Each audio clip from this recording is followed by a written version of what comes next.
In this guide, I'm going to show you how to insert and remove SIM card on Android phone.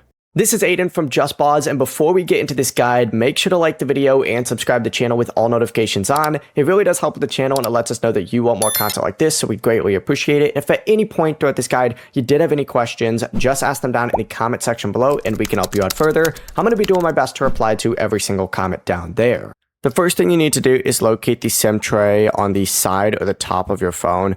It kind of looks like a small tray with a tiny little hole next to it. Sometimes it's hard to see, and either this is going to be usually on the right hand side or it's going to be up on the very top, but sometimes it can be on the left hand side as well.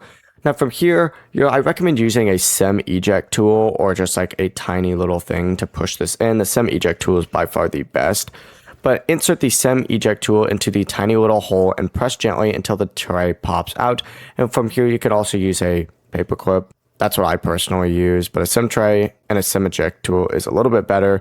From here, to remove that SIM, just lift it out of the tray. To insert one, place one into the tray using the angled corner to line it up correctly. Then slide the tray back into the phone without forcing it. And once it's inserted, your phone should detect the SIM card and connect to your mobile network, just like that. Before you do leave, make sure to like the video and subscribe to the channel with all notifications on. It really does help with the channel, and it lets us know that you want more content like this. We'd greatly appreciate it. And if at any point throughout this guide you did have any questions, just ask them down in the comment section below, and we can help you out further. I'm going to be doing my best to reply to every single comment down there. Peace.